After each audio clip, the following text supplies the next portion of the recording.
ये पीछे loud speaker इस कान नहीं है, बोलने वाला कोई नहीं।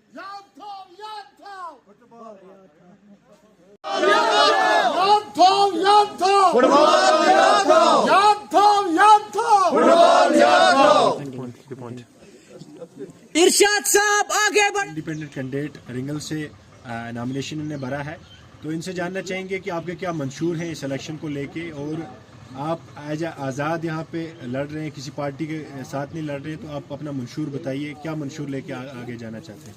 अस्सलाम वालेकुम रहमतुल्लाह। मैं आपकी वसादत से यहाँ के लोगों को बताना चाहता हूँ, अल्लाह के फ़र्क के लोगों से ये बात पहुँचाना चाहता हूँ उन तक कि मैं इंडिपेंडेंट इसलिए कंटेस्ट कर रहा हूँ क्योंकि पिछले कई दहाइयों से हमने देखा है कि यहाँ पे सियासत के मैदान में रीजनल पार्टीज जितनी भी थी हमारे यहाँ कश्मीर से जितनी भी बिलोंग कर रही थी, इसी तरह वो रीजनल पार्टीज़ ने हमारे यहाँ अल्लाह के फ़र्क से भी मैंडेट लिया है, यहाँ से वोट्स ले लिए हैं। तो उसके बाद उन्होंने हमें पस्त पुश्त डाल दिया है।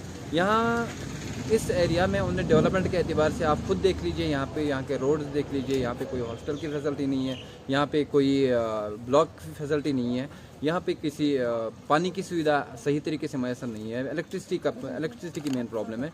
तो इस लिहाज से ये मेरा मंशूर है कि इन चीज़ों पे मेरा ज़्यादा फोकस रहेगा। और दूसरी बात डेवलपमेंट और अनएम्प्लॉयमेंट, ये मेरे ख्याल से इन दो चीज़ों पे हमें अभी इस टाइम ज़्यादा लोग कैसे भरोसा कर लें आप पे कि आप ये मंशूर लेके आगे चलेंगे। सारे लोग आते हैं, खोखले वादे करके चले जाते हैं, आप भी उनमें से एक हैं।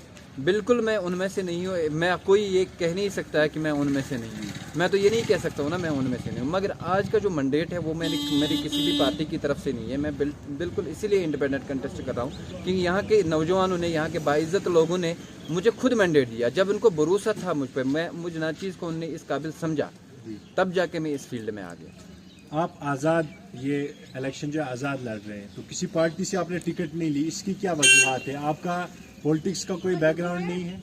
बिल्कुल मैं किसी भी सियासी पार्टी के साथ आज तक वाबस्ता नहीं रहा हूँ, ना मेरी फैमिली किसी भी सियासी पार्टी के साथ उनकी वाबस्तगी रही है। मैं इसीलिए इंडिपेंडेंट कंटेस्ट कर रहा हूँ क्योंकि उनकी जो इमेज है, जो पिछले इन I think last 3 or 4 decades उन्होंने क्या किया है कि सिर्फ हम लोगों के वादे किए हैं, यहाँ पे हम वो करेंगे ये करेंगे, मगर वो सारे वादे खोखले निकल गए आज तक। बहुत सारे सोशल एक्टिविस्ट पहले सोशल वर्क करते हैं, उसके बाद पॉलिटिक्स में आ जाते हैं।